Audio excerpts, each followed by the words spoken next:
serendipity. Table topics is impromptu speaking. It's like interview questions if you're applying for a job and they hit you with a question and you need to respond in the moment with an answer. This is your opportunity to practice those quick answers. Unfortunately, I have had the first time ever I've encountered this. It says this browser won't support sharing. To share content, I have to go through a different way or a different app. So I will have to, although I have prepared slides for you, and it has worked for me in the past. I am uncertain as to why this has gone on today, but I will ask you the questions instead. Moving forward with that. And our table topics are 1 to 2 minute talk. We asked you to try and extend it out to past 2 minutes. It'll be green on 1 minute, yellow on 1.5, and red on 2. And Tanis will put up those slides for you and just work with the question. And if you need it repeated, please advise me. I wasn't prepared to share it in the chat as I thought it was going to be on the screen, but I will go to the next one for you. Okay.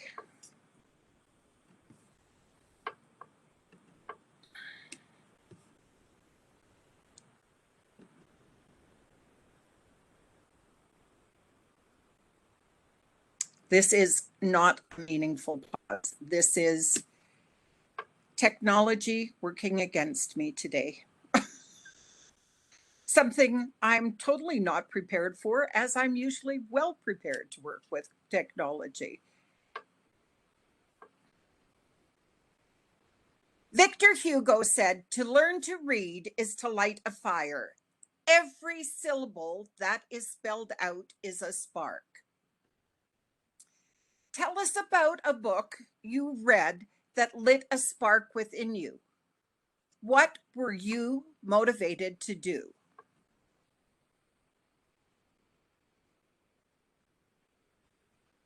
Okay. And I would like to ask a robo to answer that question, please. Happily. Thank you so much, Marcy. As you all know, I belong to a book club that I absolutely love, and that is because every morning my book club comes on an app called Clubhouse, which used to be owned by iPhone previously, and then we read a chapter or two of a book. When I joined the book club, the first book we read ignited such a spark within me. It is titled Born a Crime by the very popular comedian Trevor Noah.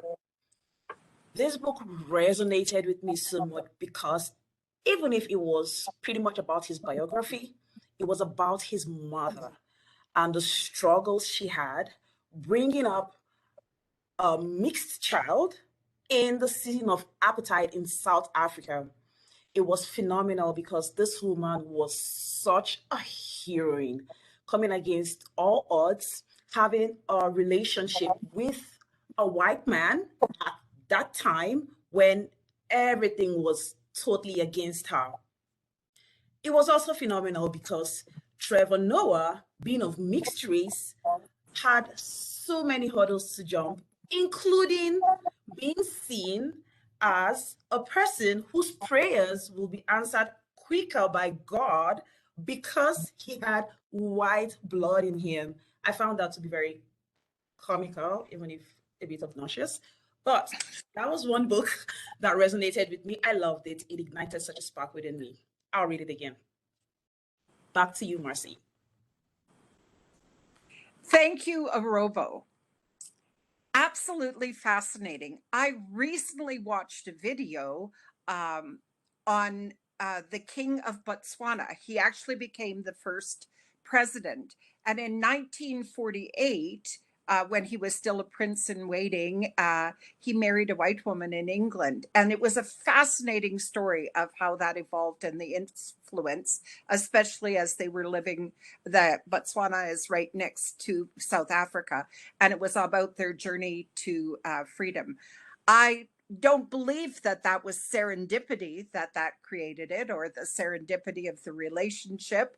However, it has changed our world. So these sparks can change a world, which leads me to my next question. At times, our own light goes out and is rekindled by a spark from another person.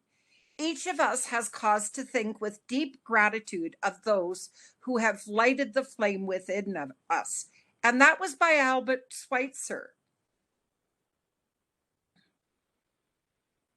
Tell us about someone who provided you with the spark to get to the next level, or something that totally changed your life. And I would like to ask Monica to answer that question, please.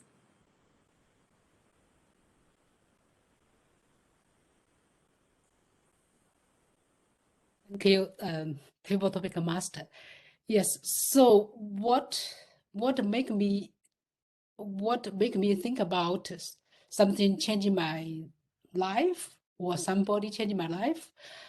I think there are many people played very important roles in my life. And in terms of change, the life-changing story or life-changing things, I think because I immigrated to Canada, and somebody shared the gospel with me. So because of that love from God, make my life change. And also make my husband and my son's life changing, because three of us became a believer in God in different time, in different way. Even my son, when he was like 10 years old, he just came from the camping, the summer camping, and he said, I will get baptized. When he heard from my husband said he will get baptized the second day when my son came back from camp. And 1 month later, and he got baptized. It's the wonderful things for my family and for myself, for sure. This is a life-changing story. I hope everybody can hear this good news and make their own decision. Thank you. Back to Marcy. Thank you, Monica. How much do we realize that at times we believe there is a serendipity in our lives that brings us by chance? However, is it truly serendipity, or is it meant to be? Thank you for sharing that story of the transformation in your life, Monica. I can relate to what you are telling me there.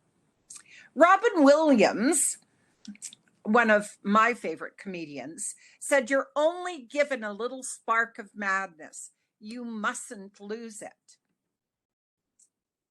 My next question that is going to go out to in our group, still thinking about that, is I'd like you to share an example of something that you do to keep the spark within you glowing brightly.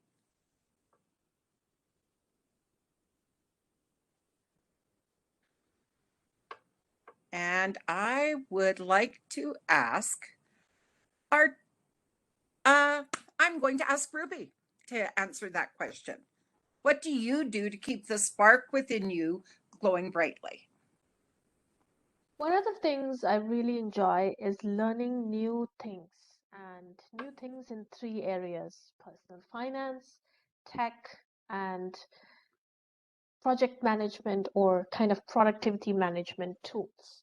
And not a day goes without when I don't turn to the University of Figure It Out Yourself, also known as YouTube, where I ponder upon a question that keeps bugging me.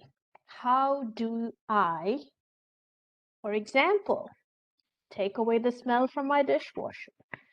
Take salt deposits from my kettle. So these are the things, the many things that I don't know. And I have fixed many things just by learning from the YouTube of people where people share information and solutions. So what thing has really sparked me, and in the whole world, the democracy of knowledge sharing is learning and then sharing it. For example, I can share that right now, if you go to YouTube, there is a solution for that one thing that you've always been meaning to do but haven't. Somebody has already figured it out. You don't have to struggle at it. No matter what the topic, I always think I'm not the first one to have this problem. Someone else has had this problem. They might also have find a solution. So I'm just gonna go and fetch it. Self-learning really sparks me, and places like YouTube, edX, Coursera, Reddit forums are nice ways to gather information and solutions for problems that may bother you, whether it be small ones or huge ones, like how do I figure out and invest in NFT? Now, that's an acronym. That's for later. YouTube it, my friends. Back to you, Madam Table Topics Master.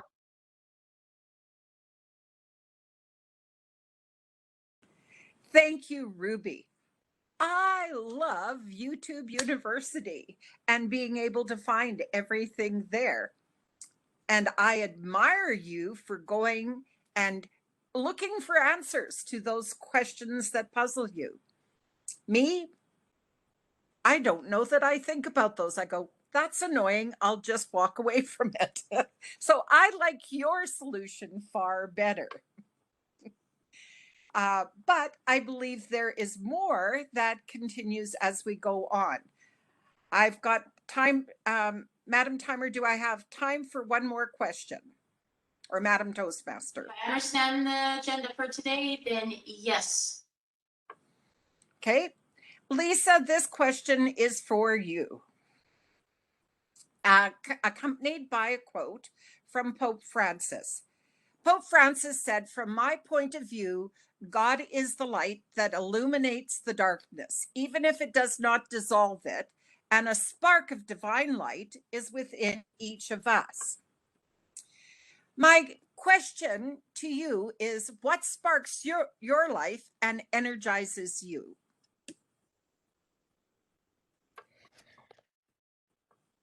I love today's theme and the fact that we can talk about things that give us joy, that ignite things within us. And on the other side of things, though, I think it's also an opportunity to acknowledge that each of us has a story. Each of us has struggles that we go through.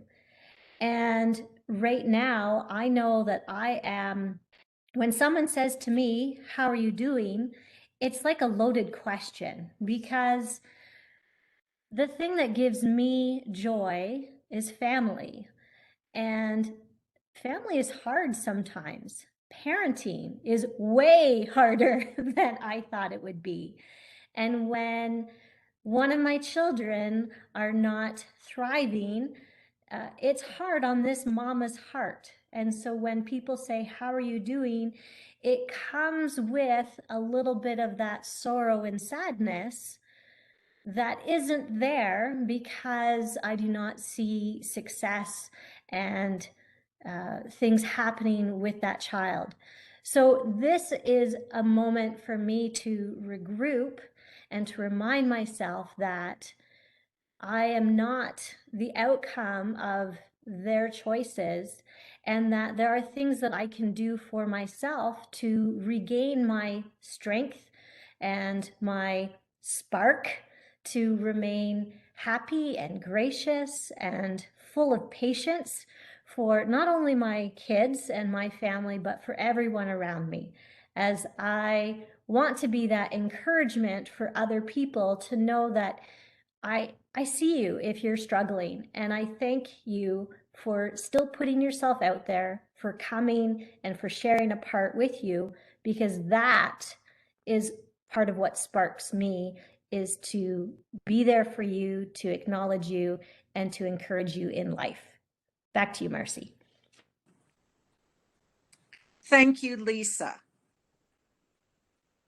And thanks to speakers today, who not only provided a spark, but provided some illumination into their lives and what sparked them, perhaps serendipitously, perhaps by plan, but all as we journey along.